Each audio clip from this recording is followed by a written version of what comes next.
संभावनाओं को विस्तारित करना और उसको इनकैश करना, ये साधारण सी थ्योरी है। छिंदवाड़ा का नाम कॉर्न सिटी के रूप में जाना जाने लगा। कई कॉम्पिटिशन्स में पूछा गया कि which is the corn city of India. बहुत सॉलिड, इम्पैक्टफुल और सक्सेसफुल इवेंट की बात करें तो कॉर्न फेस्टिवल मेरे लिए सबसे सफल रहा था अब तक का। तो लगभग 1 लाख टन गुड़ का प्रोडक्शन इस ज़िले में है और 1.25 लाख से 1.5 लाख टन यहाँ पे शक्कर बनता है। तो यहाँ मिठास कितनी है इसकी कल्पना की जा सकती है। गुड़ और गन्ने से जुड़ी बहुत सारी लोक कथाएँ हैं, मुहावरे हैं। तो कैसे उनके जीवन से अनुस्यूत तरीके से जुड़ा है गन्ना, गन्ने की खेती और गन्ना का प्रोडक्ट जी। इस कारण संभावना अपार है। तो ये कहानी दूर तलक जाएगी। ये जबलपुर का एक छोटा सा ऑफशूट हो सकता है कि वहाँ से आएँ और दिन भर घूम के लोग वापस जाके वहाँ रुक जाएं। और कोरोना में एक चीज़ यहाँ समझ में आई बात कि लोगों को जब जोड़ते हैं तो काम बहुत आसान हो जाता है। हो रे मांझी हो रे मांझी, ये हमारे पसंदीदा गीतों में। आनंद तभी आया है जब कमज़ोर आदमी के पक्ष में हम खड़े हुए, एक दूसरे को हम स्वीकार करें और सम्मान करें। वो और सुंदरता सभी में है, वो गोरे हों या काले हों। नमस्कार, रेवा टीवी डिजिटल मीडिया में आप सभी का मैं सिमरन स्वागत करती हूँ। किसी ने क्या खूब कहा है कि जीवन जीने का अंदाज खास होना चाहिए और ज़िंदगी में कभी भी खुशियों की कमी नहीं होती है, बस जीने का अंदाज जो है वो आपका खास होना चाहिए। और सकारात्मकता के साथ अगर आप आगे बढ़ते हैं, फिर चाहे वो किसी भी क्षेत्र में हो, तो आपको मंजिले की तरफ बढ़ने के लिए किसी का भी सहारा नहीं लेना पड़ता है, बल्कि आप दूसरों के सहारे बन जाते हैं। और आज जिनसे हम आपको मिलवाने वाले हैं वो भी कुछ ऐसे ही व्यक्तित्व हैं। और बात फ़िलहाल वर्तमान की करूं तो मिठास चारों ओर उनके साइड में है और साथ ही साथ पब्लिक को भी मिठास बांट रहे हैं और जो मिठास है उसको दुनिया में भी बांट रहे हैं। तो आइए देर ना करते हुए बात करते हैं कुछ मिठास की और चर्चा करते हैं नरसिंहपुर के आसपास की। अब तो आप समझ ही गए होंगे कि मैं बात कर रही हूँ IAS वेद प्रकाश जी की, जो कि वर्तमान में नरसिंहपुर के कलेक्टर हैं। बहुत बहुत स्वागत है आपका हमारे इस कार्यक्रम में। जी नमस्कार सर। बहुत अच्छा रहा आपका सफ़र जबलपुर शहर में, और जब भी बात हम नगर निगम में जाते हैं आपको मिस करते हैं, याद करते हैं। आपका जो सफ़र था क्रिएटिविटी की तरफ था, अब आप नरसिंहपुर में हैं। और बात अगर मैं छिंदवाड़ा की करूं तो छिंदवाड़ा जो शहर है वो अपने आप में फेमस हो गया आपकी एक क्रिएटिविटी के कारण। तो कैसा रहा वो सफ़र जब कॉर्न फेस्टिवल हुआ और हमारे कोई कॉर्न सिटी के नाम से जाना जाने लगा छिंदवाड़ा को? जो अवसर होता है काम उसी पे करना आसान होता है जी। संभावनाओं को विस्तारित करना और उसको इनकैश करना, ये साधारण सी थ्योरी है। जिसके चूँकि छिंदवाड़ा सबसे बड़ा कॉर्न प्रोड्यूसर है भारत का, इसलिए तब की जो सरकार थी 18 के आरंभ में, उनसे कंसल्ट करके हम लोगों ने कॉर्न फेस्टिवल किया था और वो बहुत ही सफल रहा। उसमें जितने स्टेक होल्डर्स थे, कॉर्न रिसर्चर से लेके corn producer, exporter, processor, trader, corn से जुड़े हुए बहुत रेसिपी और चीज़ें बनाने वाले, सभी लोग एक साथ एक छत के नीचे आए थे और कॉर्न की संभावनाएं और कॉर्न से जुड़ा रोज़गार, इकॉनमी, सब पे जम के बात हुई थी और लोगों ने एंजॉय किया था। कॉर्न आधारित फैशन फेस्टिवल तब हुआ था। तो इस तरह से समाज का सभी तबका जब जुड़ता है तो सफलता की कहानी शुरू हो जाती है। और यही कारण था कि उस इवेंट के कारण 2018 में छिंदवाड़ा का नाम कॉर्न सिटी के रूप में जाना जाने लगा। कई कॉम्पिटिशन्स में पूछा गया कि which is the corn city of India. तो ये बात अगर लोगों के मतलब की होती है, लोगों की रुचि की होती है, तो आगे बढ़ जाती है जी। एक बहुत अच्छी बात आपने की कि आपने वहाँ पर इन सब चीज़ों को देखा, क्योंकि छिंदवाड़ा में बहुत सारे कलेक्टर आए और चले गए, लेकिन वहाँ की नब्ज़ को अगर आपने पहचाना तो वो आप थे, क्योंकि आपने जाना कि वहाँ पर कॉर्न होता है, इसको क्यों ना हम फेमस किया जाए। और साथ ही साथ उसमें आपने पब्लिक की भी पार्टिसिपेशन उतना ही किया, लोगों को भी इंक्लूड किया, एक इंडस्ट्री के लोगों को भी इंक्लूड किया। तो ये अपने आप में सराउंडिंग जो था वो सभी लोगों को एक साथ लेकर चलना, कैसा रहा अनुभव?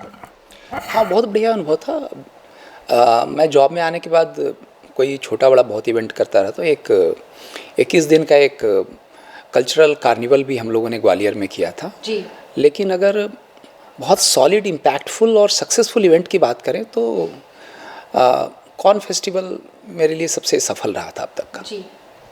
जबलपुर शहर से भी आपकी यादें बहुत सारी जुड़ी हैं। स्मार्ट सिटी की बात हो या फिर बात स्वच्छता की हो, कल्चरल स्ट्रीट की बात हो, बहुत सारा कुछ आपने जबलपुर शहर को योगदान दिया और अपने साथ आपने जनप्रतिनिधियों को भी लिया, जनता को भी लिया, एक पूरा टीम वर्क काम किया।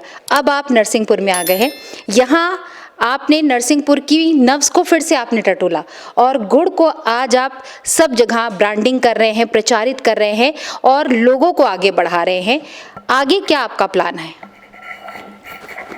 गन्ना यहाँ का एक मेजर क्रॉप है जी। और 70,000 हेक्टेयर में गन्ना होता है।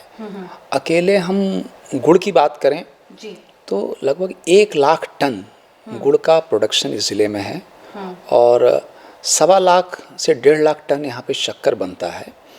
तो यहाँ मिठास कितनी है इसकी कल्पना की जा सकती है। बिल्कुल। और मिठास तब ज़्यादा मीठा है जब वो यहाँ की इकॉनमी से, रोज़गार से, कृषकों से जुड़ा हुआ है, उनके जीवन यापन की चीज़ें हैं। गुड़ और गन्ने से जुड़ी बहुत सारी लोक कथाएँ हैं, मुहावरे हैं। तो कैसे उनके जीवन से अनुस्यूत तरीके से जुड़ा है गन्ना, गन्ने की खेती और गन्ना का प्रोडक्ट। जी। इस कारण संभावना अपार है। अगर हम ब्रांडिंग करके, अच्छी पैकेजिंग करके और ख़ास करके अभी जब स्वास्थ्य के लिए बहुत ही जागरूकता बढ़ी है और लोगों की अपेक्षाएं हैं कि उनको शुद्ध मिले, ऑर्गेनिक मिले, स्वास्थ्यकर जो हो, तो परंपरागत जो चीज़ें हैं यहाँ पे ख़ास करके गुड़ परंपरागत तरीके से बनाया जाता है। बहुत सारे लोग पूरी तरह ऑर्गेनिक बनाते हैं। ऑर्गेनिक की प्रोड्यूस्ड भी है, ऑर्गेनिक प्रोसेस्ड गुड़ भी है। कुछ लोग एक्सपोर्ट भी कुछ लोगों ने शुरू किया है। अगर मार्केट में सही चीज़ सही जगह पहुंचा दिया जाए तो दुगनी कीमत मिल जाए, इसमें भी आश्चर्य नहीं। और कीमत दुगनी मिलने का मतलब है किसानों की आय में बढ़ोतरी होगी। इवन उसके बीच के जितने भी स्टेक होल्डर्स हैं, वो ट्रेडर्स हों या एक्सपोर्टर हों या पैकेजिंग में काम करने वाला कोई यूथ हो या जिस तरह से भी इसमें जो इन्वॉल्व होगा, सभी की आय में बढ़ोतरी होगी और उससे इकॉनमी इस ज़िले का मजबूत होगा। जी। इन्हीं संभावनाओं को देखते हुए हम लोगों ने इन चीज़ों पे काम शुरू किया है। बिल्कुल। मैं क्योंकि यूपी से हूँ और हमारे जब यूपी में बात आती है, कोई मेहमान आता है तो सबसे पहले अगर गर्मी में आया है तो जल के साथ उसको गुड़ दिया जाता है। ऐसा हो सकता है नरसिंहपुर में कि जैसे बच्चों को कैंडीज़ और टॉफ़ी बहुत पसंद होती है, तो या तो वो ऑर्गेनिक गुड़ की कैंडी हो जाए या ऐसा कुछ टॉफ़ी चॉकलेट जैसा एक प्रोडक्ट बने कि जो भी मेहमान आए पहले एक मिठास के साथ उसका स्वागत हो जाए। यहाँ पे ऑलरेडी कुछ उद्यमियों ने ये बनाना शुरू कर दिया है, चूँकि आवश्यकता है, आप सही कह रहे हैं। उसको मार्केट के रिक्वायरमेंट के हिसाब से, जो आवश्यकता है उसके हिसाब से और रिफ़ाइन करने की आवश्यकता है। और इसके लिए हो सकता है चीज़ जब आगे बढ़ेगी तो बाहर से इन्वेस्टमेंट भी आएगा। और ये जो है स्वाद में हमेशा मिठास की बात क्यों होती है, वो कहीं ना कहीं हमारे सर्वाइवल से जुड़ा हुआ है। इंस्टेंट एनर्जी देने वाली चीज़ का स्वाद मीठा होता है। बिल्कुल। तो ये कहानी दूर तलक जाएगी। बिल्कुल। तो ये कहानी अब शुरू हो चुकी है और जब भी सर गुड़ की बात करते हैं तो ज़ुबान में मिठास का अनुभव होने लगता है। और जैसा कि सर ने बोला कि ये जो कहानी है बहुत दूर तलक जाएगी। सर इसमें क्योंकि गुड़ की आप ब्रांडिंग कर रहे हैं, इस पर एक इंडस्ट्रियल क्लस्टर किया जा सकता है। नरसिंहपुर को पूरे भारत में ही नहीं बल्कि विश्व में भी हम इसी गुड़ को लेकर आगे बढ़ सकते हैं। और आज प्रधानमंत्री नरेंद्र मोदी आत्मनिर्भर भारत की बात कर रहे हैं, लोगों को आगे बढ़ा रहे हैं और अपने मेक इन इंडिया की बात कर रहे हैं। उसमें जो आपका ये फॉर्मूला है एकदम फिट और सटीक बैठता है, क्या कहेंगे? अभी हम लोगों ने 2 वेबिनार किया है जिसमें एपीडा एक्सपोर्ट प्रमोशन काउंसिल उसमें इन्वॉल्व था। अब आगे हम लोग फूड सेफ्टी ऑर्गेनाइजेशन को भी इन्वॉल्व कर रहे हैं ताकि हमारे गुड़ की का सर्टिफिकेशन हो। स्टैंडर्डाइजेशन और सर्टिफिकेशन के लिए जो प्रोसेस हम पूरा कर लेंगे तो ऑटोमेटिकली उसकी मांग, विश्वसनीयता मार्केट में बढ़ेगी, जिसके लिए हम लोग काम शुरू कर रहे हैं। इसका एक सेमिनार इसी महीने भी हम लोग और कर रहे हैं जिसमें जो स्टेक होल्डर्स हैं जो हमें गाइड करेंगे, भारत सरकार के जो इंस्टीट्यूशंस हैं वो भी शामिल होंगे। इसके अलावा यहाँ के जो गुड़ प्रोड्यूसर्स हैं, शक्कर बनाने वाले लोग हैं, वो सब भी शामिल होंगे ताकि हम बात को आगे बढ़ाएं। इसके अलावा भी MSME के सपोर्ट से यहाँ पे गुड़ के क्लस्टर बनाने की आवश्यकता है, उस पर भी हम लोग बात कर रहे हैं। एक उसके लिए ज़मीन भी शहर में आइडेंटिफाई कर लिया गया है। तो एक एक स्टेप सोपान को हम जब आगे बढ़ाएंगे तो मंजिल की तरफ अग्रसर होना शायद मुमकिन होगा। बिल्कुल। और ये तो बात हो गई गुड़ की, और बात अगर नरसिंहपुर ज़िले की करें तो हिस्ट्री में अगर हम पीछे जाते हैं तो इसका जो सीधा सा संबंध है वो रामायण और महाभारत से भी मिलता है। बहुत सारे ऐसे घाट हैं जहाँ पर लोग कहते हैं कि वहाँ पर आपके पांडव लोग आए हुए थे, कुछ उनके नाम से घाट बने हुए हैं। तो उनको प्रमोट करने के लिए, टूरिज़्म को प्रमोट करने के लिए सर क्या कदम उठा रहे हैं? नर्मदा नदी के किनारे होने के कारण ह्यूमन सिविलाइजेशन का one of the oldest settlement है वर्ल्ड का जी। और उसके किनारे अवशेष भी बहुत तरह के हैं। अभी मध्य प्रदेश के शासन टूरिज्म के साथ मिलके हम लोग यहाँ का डॉक्यूमेंटेशन शुरू कर रहे हैं जी। और उसमें इंटैक चैप्टर जो है MP का वो भी हमारी मदद कर रहा है और वो हमारी टीम कल 15 से वो काम शुरू करेगी। यहाँ के टूरिस्ट प्लेसेस और ख़ास करके हिस्टोरिकल और आर्केइक प्लेसेस जो हैं उनको आइडेंटिफाई करना और उनको टूरिस्ट मैप पे लाना, जिसकी शुरुआत डॉक्यूमेंटेशन से होगी और उसके बाद ब्रांडिंग और तमाम चीज़ें जो टूरिज्म के लिए आवश्यकता होती है वो धीरे धीरे आगे बढ़ने लगती है। जी। तो ऐसा कुछ मैप बना सकते हैं कि जो टूरिस्ट है, जैसे वो डुमना से आता है, जबलपुर होता हुआ एक बार नरसिंहपुर भी आए, एक दिन गुजारे, यहाँ के गुड़ की मिठास ले और साथ ही साथ यहाँ के टूरिस्ट प्लेस पे भी जाए, उसके बाद उसको जहाँ जाना है फिर वो आगे बढ़े। क्या कहेंगे? हाँ बिल्कुल, आप चीज़ों को मैप पे ले आएँ, उनको उनके लिए कुछ इंफ्रास्ट्रक्चर देना होगा। और हम तो ये कहते हैं कि ये जबलपुर का एक छोटा सा ऑफशूट हो सकता है कि वहाँ से आएँ और दिन भर घूम के लोग वापस जाके वहाँ रुक जाएं। जी। तो इसका कोई डिस्टेंस नहीं है, 80 से 100 किलोमीटर का डिस्टेंस कुछ नहीं होता। कोई भी टूरिस्ट इतनी दूरी, कहीं भी जब हम बाहर जाते हैं तो इतना दूर हर दिन हम घूमने के लिए जाते हैं। बिल्कुल। और यहाँ पे शंकराचार्य, आदि शंकराचार्य की गुफा है, कुछ फॉल्स हैं, चौरागढ़ का किला है जो रानी दुर्गावती से जुड़ा हुआ है। हिस्टोरिकली बहुत महत्वपूर्ण है, खास करके फिर नर्मदा के किनारे के जो पुराने साइट्स हैं सब अपने आप में अद्वितीय और अद्भुत है। युवाओं के लिए क्या सोच रहे हैं कलेक्टर वेद प्रकाश जी? क्योंकि आपने जैसे कि बोला गुड़ की बात की, टूरिज़्म की बात की, फिर अगर हम बात करें युवाओं की और एजुकेशन की, तो नरसिंहपुर ज़िले में अगर आप युवाओं को और एजुकेशन की तरफ आगे बढ़ाना चाहेंगे तो अभी क्योंकि जो एजुकेशन की प्रणाली है चेंज होने वाली है, उसमें बहुत सारा कुछ चेंज होने वाला है, तो उनके लिए पहले से क्या तैयारी है? कोरोना पीरियड में, अभी पोस्ट कोरोना तो नहीं आया है, लेकिन काफ़ी कुछ एजुकेशन के तौर तरीके में तब्दीली आ चुकी है इस दौरान। अब डिस्टेंट एजुकेशन, ऑनलाइन एजुकेशन बहुत बढ़ चुका है। अब वो दूरी नहीं है। अब बेस्ट यूनिवर्सिटीज़ में लोग पढ़ने के लिए ऐसा नहीं कि कैलिफोर्निया और दिल्ली यूनिवर्सिटी में पढ़ने जाएं, तभी हाँ घर बैठे बहुत इस पीरियड में लोगों ने खुद अपना स्किल बढ़ाया है, अपना नॉलेज बेस को इम्प्रूव किया है। तो उसी दिशा में छोटे प्लेसेस में हम आगे बढ़ सकते हैं। अचानक यहाँ पे बहुत बड़े स्तर का कोई एजुकेशन इंस्टीट्यूट खोल दें तत्काल में नहीं हो सकता है, लेकिन उस चीज़ों को हम प्रमोट कर सकते हैं और उसका अवेयरनेस बढ़ाने के लिए एस्टूडेंट्स के साथ हम बैठ के और बात कर सकते हैं। और बात आपने कोरोना की और उसके बाद अगर हम बात करें आपकी पोस्टिंग की, तो कोरोना के ही टाइम पे हुई और उस समय स्थिति काफ़ी बिगड़ी हुई थी। टीम वर्क आपने किया, लोगों को कंट्रोल किया और साथ ही साथ आपने अपने समय को दिया और लोगों को कोरोना से बाहर निकाला। बहुत कंट्रोल में रहा नरसिंहपुर ज़िला। अब वैक्सीन आ गई है तो क्या तैयारी रहेगी? हाँ, आज तो मकर संक्रांति एक बड़ा शुभ दिन है और परसों 16 तारीख से वैक्सीनेशन आरंभ होगा। नरसिंहपुर के हेडक्वार्टर में दिया जाएगा। सबसे पहले हेल्थ वर्कर्स को देना है, जैसा कि शासन का निर्देश है। पहला सप्ताह जो होगा हेल्थ वर्कर का, जो यहाँ डिस्ट्रिक्ट हेडक्वार्टर में, उसको हम लोग पूरा करें। इसके बाद फिर आगे जैसे निर्देश आएंगे हम उसमें बढ़ेंगे। और कोरोना में एक चीज़ यहाँ समझ में आई बात कि लोगों को जब जोड़ते हैं तो काम बहुत आसान हो जाता है। यहाँ पे लोगों ने बहुत सपोर्ट किया। आप, ये मध्य प्रदेश का पहला शहर था जहाँ कोरोना का जो सेकंड फेज़ बढ़ा था तो लोगों ने खुद अपने बाज़ार बंद किए। शासन प्रशासन ने नहीं कहा था, खुद 3 दिन का लोगों ने लॉकडाउन किया था और उसका बहुत लाभ मिला।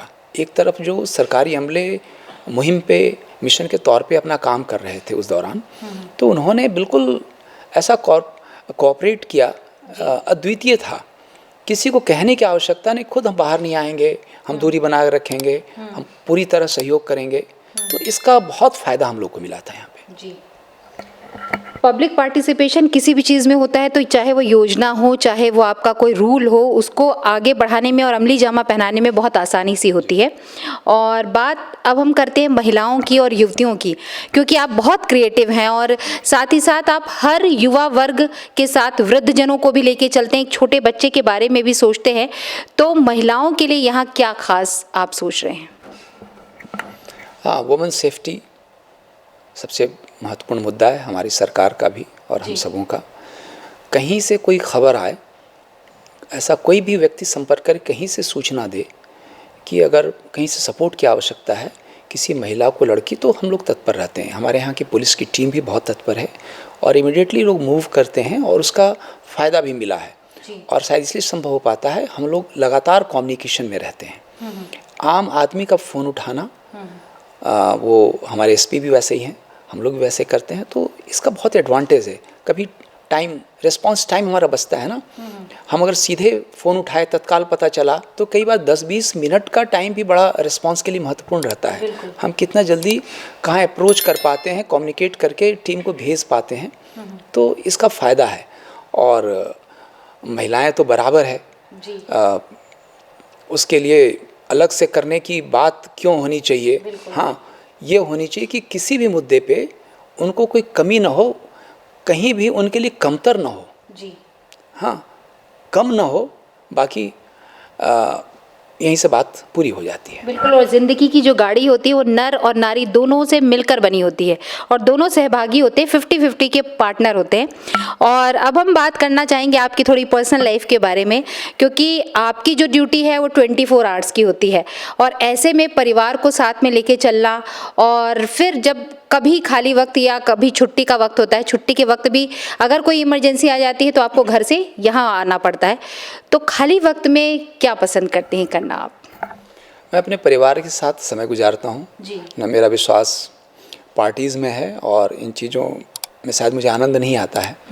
तो फैमिली के साथ मेरा बेस्ट टाइम होता है। जी। वाइफ और बच्चों के साथ जो टाइम मिलता है वही हमारे लाइफ का बेस्ट टाइम है। बिल्कुल। और साथ में आपसे ये जानना चाहेंगे अब कि आपका जो काम है वो तो 24 आवर्स का होता है, इसके अलावा जैसे आप क्रिएटिविटी जो है वो कहाँ से आती है? सब ये मुझसे बोल रहे थे कि जब जबलपुर से जा रही हो, नरसिंहपुर में जा रही हो, सर से ज़रूर पूछना कि एक IAS अधिकारी होने के साथ साथ ये क्रिएटिविटी कहाँ से आती है? हर किसी में क्रिएटिविटी होता है, जिसको बचपन में जिस काम के लिए जितना रेनफोर्समेंट मिलता है, जितना सपोर्ट मिलता है, उतना वो होता जाता है। अब वो बचपन में खिलौनों को तोड़ के बनाने की बात हो या कुछ गढ़ने की बात हो, बचपन में जो खेलने धूपने का फ्रीडम मिलता है और दूसरा आपकी प्रयोगधर्मिता को अगर सपोर्ट मिलता है तो आप क्रिएटिव होते चले जाते हैं। हाँ, कभी पेंटिंग करना हो, आप स्केच कर सकते हैं, पेंटिंग कर सकते हैं, कविताएं लिख सकते हैं, मूर्ति बना सकते हैं, गाय दूह सकते हैं, खेती कर सकते हैं। हाँ, मुझे कारपेंट्री आती है, मैं मैसन का वर्क जानता हूँ। ये सब काम हमसे आप पूरी तरह करा सकते हैं, तो शायद इन चीज़ों से मैं कुछ सीख पाया। जी। तो यानी कि कह सकते हैं मास्टर ऑफ ऑल है वेद प्रकाश जी। और साथ ही साथ क्रिएटिविटी के लिए उन्होंने कहा कि बचपन से ही कुछ क्रिएशन करते रहो, तभी आप क्रिएटिविटी की तरफ आगे बढ़ते हैं। और एक चीज़ और पूछना चाहती हूँ, क्योंकि आपकी पर्सनल लाइफ के बारे में ही रहेगी ये, कि म्यूज़िक हर किसी को पसंद होता है, कल्चरल की तरफ आप हमेशा लोगों को अप्रिशिएट करते हैं, NGOs को वर्क देते हैं, तो ऐसा कौन सा गीत है जो आपके दिल के काफ़ी करीब है? फिल्मी है थोड़ा, लेकिन क्योंकि म्यूज़िक हर कोई पसंद करता है।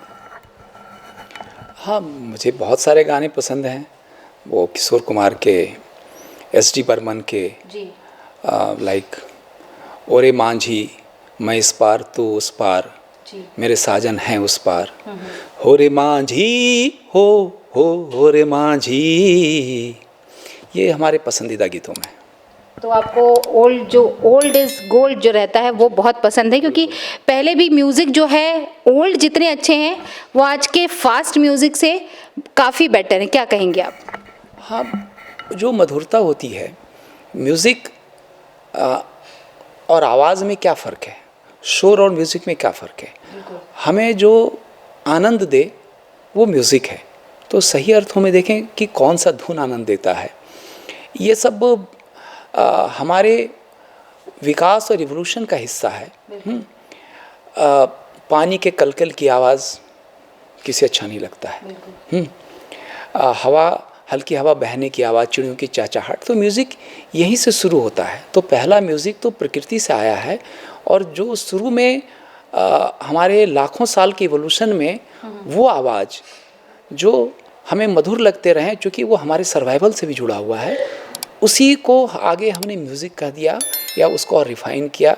हमारे म्यूजिशियंस ने उसको और विकसित किया है, तो इस कारण म्यूज़िक आनंददायक है। और आजकल तो म्यूज़िक को सर ट्रीटमेंट के तौर पर भी यूज़ करने लगे हैं। अगर कोई डिप्रेस है और उसको कहते, और साथ में अगर बात करें कि सुबह से आप जब निकलते हैं और दौड़ भाग वाली ज़िंदगी से वापस थक कर लौटते हैं, और शाम को अगर आपको चाय के साथ म्यूज़िक मिल जाता है, सुरीला सा कोई धुन मिल जाता है, तो सारी टेंशन जो है वो आपकी दूर हो जाती है। क्या कहेंगे आप? नहीं, आप सही कह रहे हैं जी। म्यूज़िक का जीवन में महत्व है, और ये भी वैसे ही है जैसे मेडिटेशन है। हम मेडिटेशन न भी करें, म्यूज़िक सुन के भी वो ट्रैंक्विलाइजिंग और मेडिटेटिंग इफेक्ट आता है, और इसका फ़ायदा हमेशा उठाना चाहिए। अब हम जानना चाहेंगे आपसे कि आपकी लाइफ में बहुत सारे केस आए होंगे, बहुतों का आपने निराकरण किया होगा। ऐसा कोई आपको केस याद है जिसको आपका निराकरण जब आपने किया तो दिल को बड़ा ही सुकून सा आपको मिला? ऐसे कई अवसर आए हैं जी। और याद करने वाली चीज़ें वही है जो अंतिम आदमी है, जो बहुत कमज़ोर आदमी है। आप किसी विवाद में जब उसका पक्ष लेते हैं तब वहाँ लगता है कि कुछ मैंने किया। कोई कमज़ोर आदमी का पक्ष लें, लंबे समय से मजबूत आदमी उसको दबा रखा है या सिस्टम उसको उसका हक नहीं दिला पा रहा है। इस तरह की कई घटनाएं पूरे लाइफ में 25 बार आए हैं, लेकिन जब कभी आनंद तभी आया है जब कमज़ोर आदमी के पक्ष में हम खड़े हुए। और हो सकता है थोड़ा हमारा आग्रह भी रहा हो, हाँ, उस वक्त निष्पक्षता थोड़ी कम भी हो गई हो, लेकिन कमज़ोर के पक्ष में खड़ा होने के बाद ही शायद सुकून मिलता है। और अब पूछना चाहेंगे हम आपसे कि जो बच्चे प्रिपरेशन कर रहे हैं एडमिनिस्ट्रेटिव सेवाओं के लिए, अखिल भारतीय सेवा में जाने के लिए, उनको किस प्रकार की प्रिपरेशन करके आगे बढ़ना चाहिए? क्योंकि अब कोरोना का टाइम आ गया है, साथ ही साथ वो लोग अब ऑनलाइन स्टडी कर रहे हैं, कोचिंग वहाँ नहीं जा पा रहे हैं, और सेल्फ स्टडी भी करनी होती है, तो किस प्रकार की प्रिपरेशन करके अब आगे बढ़ा जाए? वेरिड सब्जेक्ट्स पढ़ना चाहिए जी। कई बार हम लिखते हैं तब बेहतर लिख पाते हैं। मतलब तो उतना ही है कि हम क्या एग्ज़ाम में लिख रहे हैं, हमने कितना पढ़ा, क्या पढ़ा, वो मायने नहीं रखता है। और उसके लिए ज़रूरी है कि हमारा प्रेजेंटेशन कितना अच्छा है, हम कितना समझ के वहाँ पे प्रोड्यूस कर पा रहे हैं, और उसके लिए ज़रूरी है एक्सपोज़र। हमें ख़ास करके इंटरव्यू की बात जो है या ग्रुप डिस्कशन की बात है, वो कमरे में बैठने की जगह लाइफ के डिफरेंट सोशल और सामाजिक गतिविधियों में अगर हम शामिल होते हैं तो हमारा वो स्किल और हमारा पर्सनालिटी अपने आप विकसित होने लगता है। तो वहाँ भागीदारी पहले करना चाहिए, अपने आप वो विकसित होता है। वो इंटरव्यू के लिए क्लास करके जो चीज़ शायद हम न सीख पाएँ, वो हम सोशल लाइफ में भागीदारी करके जो हमें हमारी पर्सनालिटी और लीडरशिप क्वालिटी डेवलप होता है, वही सच में जाके वहाँ रिफ्लेक्ट होता है। और चलते चलते क्या संदेश देना चाहेंगे सभी को? एक दूसरे को हम स्वीकार करें और सम्मान करें, वो और सुंदरता सभी में है, वो गोरे हों या काले हों। दिल का सुंदर होना चाहिए। जी बिल्कुल। तो बहुत अच्छा लगा सर से बात करके। जबलपुर में जब रहे बहुत अच्छा क्रिएशन किया, और सर के साथ ये है कि क्रिएशन जो है वो बचपन से जुड़ा हुआ है, चाहे वो जबलपुर में रहें या किसी अन्य क्षेत्र में हो। आज नरसिंहपुर में है तो मिठास चारों ओर फैल रही है, न सिर्फ नरसिंहपुर में बल्कि पूरे भारत में। और आने वाले समय में जैसे कि सर ने कहा कि कहानी तो अभी शुरू हुई है, तो विदेशों में भी एक गुड़ की मिठास पहुँचेगी, हम यही यकीन करते हैं। और बहुत पॉजिटिव है, हर चीज़ को जीवंत रूप में देखना चाहते हैं, वो बंद कमरे में नहीं बल्कि लोगों के बीच में जाना चाहते हैं। और साथ ही साथ हर एक योजना में लोगों का जो पार्टिसिपेशन है, पब्लिक पार्टिसिपेशन, उसको लेकर आगे बढ़ रहे हैं। और एक IAS अधिकारी होने के नाते न सिर्फ ये अपने प्रशासन की गतिविधियों में आगे रहते हैं बल्कि पब्लिक के हक के लिए भी लड़ते हैं, ये बड़ी बात है। और जहाँ तक बात होती है कि प्रशासनिक अधिकारियों की, तो एक अधिकारी तो अच्छा हो सकता है, लेकिन एक अच्छा इंसान होना बड़ा मुश्किल होता है। और अगर हम वेद प्रकाश जी की बात करें तो मास्टर ऑफ ऑल हैं, एक अच्छे इंसान है, प्रशासनिक अधिकारी भी अच्छे हैं और हर किसी के लिए खड़े रहते हैं।